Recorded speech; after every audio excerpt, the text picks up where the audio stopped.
Hey guys, Lay Boy Scout here with another multi-tool review. This is the Leatherman Skeletool. A lot of you guys have this or have seen this, and I decided it was time to check it out. I have this on loan, will be returning it to a friend, but you know, I'm going to do so kind of reluctantly because I've almost fallen in love with this Leatherman tool. I really have. I mean, it's taken me by surprise. I did not think I would like the Skeletool as much as I have. You know, I've seen it before and I've seen other guys review it and I'm like, yeah, whatever, okay. I don't dig it that much. And then I got it in hand and started playing with it and holy crap, changed my mind. I really dig it. I really do. Let's go down some talking points and let's see if I can figure out what I like so much about this sweet Leatherman tool. And they call it full size, by the way. I would almost classify it as a pocket-sized multi-tool though. Size and weights. Let's get Mr. Ruler out for the size here. The length altogether comes in just over 4 inches, about 4 1/8. The width comes in at the widest point at about 1 1/4. And let's see, the depth or breadth, let's call it, would come in at, what is that? About 5/8, a little over 5/8. All right, and that's with the pocket clip on. It looks like you can remove that pocket clip, remove that torque screw and take that pocket clip off altogether. It looks like it's completely disassemblable actually, with torque screws everywhere. Cool. Weight, I don't think I said that yet, 5 ounces. Leatherman, in fact, on their website, refers to this as 5 ounces of fury. Sounds like a Bruce Lee movie. That's pretty cool. Materials, stainless steel body, as you get with a lot of your Leatherman multi-tools, and a 420HC stainless steel blade, partly serrated, which I don't mind on this, you know, on this kind of knife actually. Generally would go for straight edge, you know, plain edge knives, but I don't mind that too much. I don't mind the serrations on this too much. They are chisel ground serrations, whereas the other two, the rest of the blade is ground on both sides, and is hollow ground as well. The main tool, well, there's kind of a dual main tool here. The knife is kind of the secondary tool. The main tool would be the pliers. And I say kind of dual main tool because both of them are very usable. The pliers are obviously, you know, kind of what you would think of as the main tool. And when you open it up, they're very usable. But when it's in this closed position, the knife, given the fact that it is on the outside there, and the ergonomics, see this? It's even got like a finger choil right here. The ergonomics of this knife are so good. Better than pretty much any other Leatherman I can think of that I own. That's why I almost consider that a dual main tool. But let's call it the additional tool. So the knife would be the additional tool. What else are additional tools on this?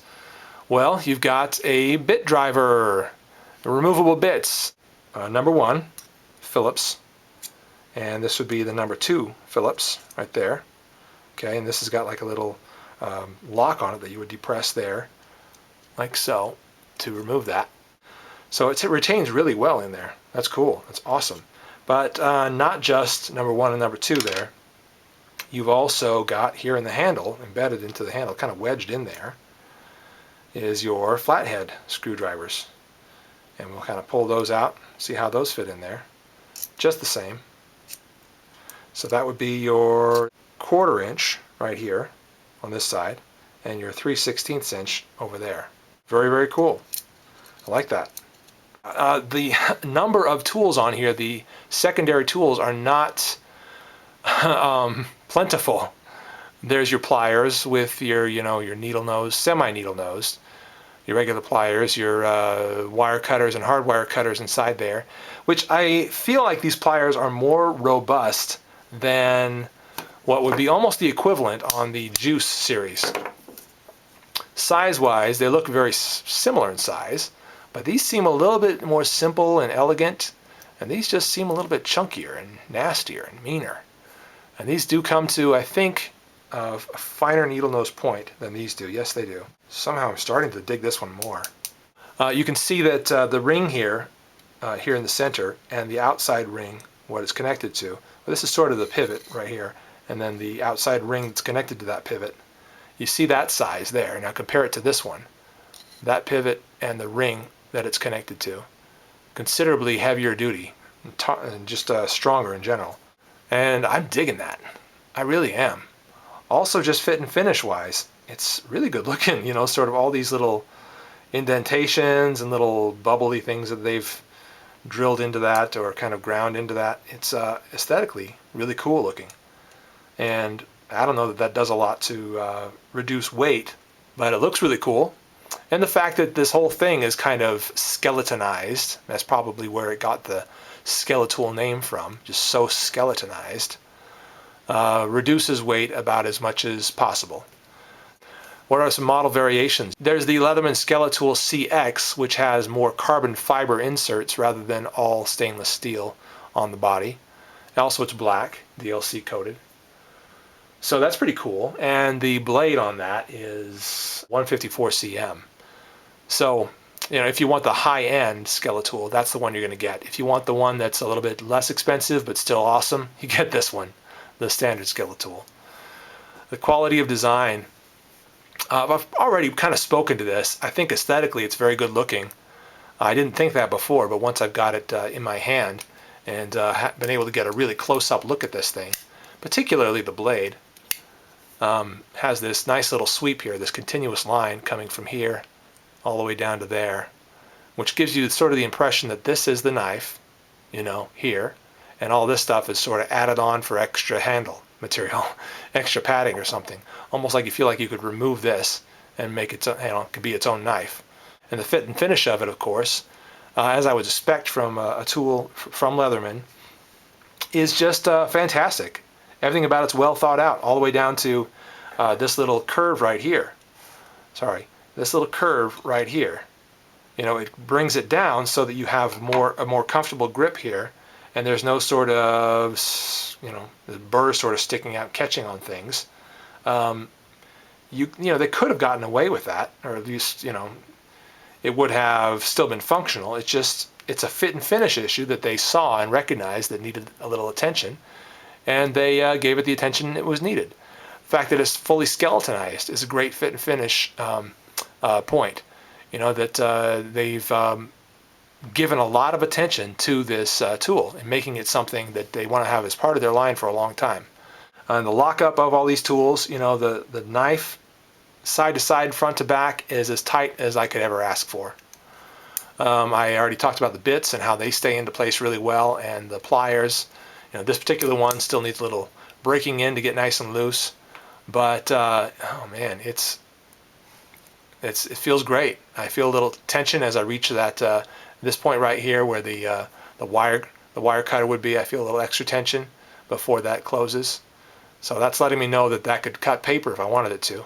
And again, I mentioned that you've got screw construction here. This you know, Torx bits screws here going on. So you could probably take this thing apart if you need to do some maintenance on it. Again, though, Leatherman's got that fantastic 25-year warranty on all their tools. So if this had a problem, broke in some way, I would send it back to them rather than trying to take it apart and fix it myself. Some practical applications and role under usability and versatility of the Skeletool. I think this is kind of an everyday carry tool. Also possibly backpacking, biking. If you're a guy who does handyman type stuff, this might just work for you. Again, it's kind of short on features with only a knife, pliers, and a couple screwdrivers. But if those are the features you use the most, this might just do it for you. Let's talk about the usability of the main tool. It's fantastic, actually. The ergonomics of the pliers in this plier configuration feel great. This curves down, this curves up. Kind of pushes my fingers forward and keeps a tight grip on there, while this doesn't kind of push into my thumb. It kind of rests in there and feels great. So I can see myself getting some really good torque on that, some really good pressure on that, and having it continue to be comfortable. And I'll compare that, I'll contrast that to the Juice S2 right now, which I feel is considerably less comfortable in that main tool configuration. Mainly because there's nothing additional. You know, you can see some additional metal right here, but there's nothing like that on this side. Both sides of the main tool have that problem.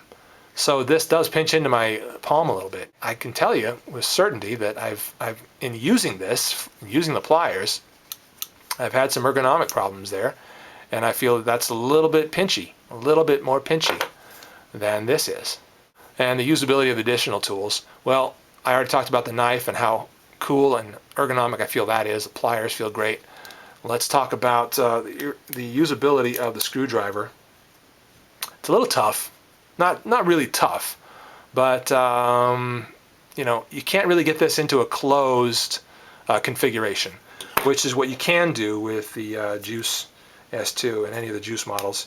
You can get one of the screwdrivers out and then put it in sort of a closed configuration and do it this way and get lots of torque on it and hold it down really low and tight.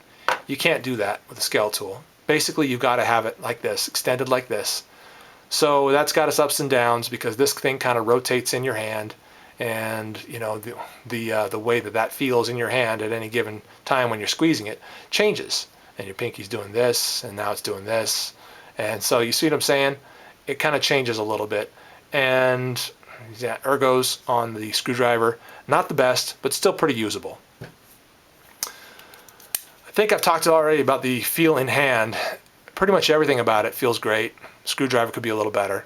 The ease of carry, I think, is pretty good. You've got the Juice models. Let's close this so I can give you a full assessment here. The Juice S2 comes in at about 4.5 ounces, 4.4 ounces, something like that. So it just slips all the way into your pocket, into the bottom of your pocket, and I like to extract it with something like a little cordage on there. And that feels really good. That works really well. This could probably go all the way down in the bottom of your pocket as well, but I think I would prefer to carry it with the pocket clip, like so, because that's not too bad. It doesn't stick up too far. I don't feel like that's a lot of bulk. I've got pocket knives that feel bigger than that in my pocket, and I feel like I could carry this pretty easily and make it my only multi-tool on a day-to-day basis. Maybe my only knife as well. My only knife and my only multi-tool. I feel like it could work really, really well. Let's see that again. That seemed like it buried nice and deep. Yeah, I'm happy with that, actually. And let's say your pocket kind of goes up like this. Maybe that's even deeper. You see what I mean? Kind of comes up on an angle. Yeah, that works well. I do think so. So good. Ease of carry is pretty good at 5 ounces. And again, I said this is about 4.5, which is pretty comparable. Then here's the KF4. Which comes in at about 5.5 ounces, and it's still fairly carryable. But again, 5 ounces, a little less weight. I expect the brand and components, I expect absolute stellar performance from anything by Leatherman, because if you don't get stellar performance, you can return it, and you've got 25 years to get a better tool if it fails on you. And I've had lots of experience with that, by the way. Always works great. Leatherman has been stellar in their customer service and warranty claims department. Stellar for me, and I've heard a lot of other good things, a lot of reports, a lot of other good reports from other people that Leatherman just does a fantastic job. For the performance in roll, again, EDC, everyday carry multi-tool. I expect good things. This also, by the way, is carabiner. I didn't mention that earlier. Carabiner and bottle opener, which I have not tried the bottle opener on it, but I expect it'll work really well. Far better than many other bottle openers that I've tried. The crank for your bank. TM, Late Boy Scout, 2010. Well, the MSRP and current median price on the Skeletool comes in at about 72 bucks. But you can pick this up, the current median price on this, let's say Amazon.com, is around 48 or 50 bucks. So not too bad. You're going to pay that much. You're going to pay about $40, $45 for the Juice S2. And I think Skeletool is pretty much about equally usable. Again, you're giving up some features, some tools. There are a lot of things that the Juice S2 has that this does not have. But that's just what you get with the Juice series. You get more tools, but they're smaller and less robust. Whereas everything on this is awesome. Look at that knife. Look at the thickness of that knife. Man, that's awesome. Let's compare that. to this. Do you see what I'm saying here? The robustness of this blade versus this one. The robustness. The fact that it locks at all. It's considerably meaner looking. I think you get some awesome quality for that price. What is it again? About 48 bucks? You get an outstanding tool for that price. Alright guys, that's my review of the Leatherman Skeletool. I'm a big fan. I really am. I'm a late Boy Scout. We'll talk to you later.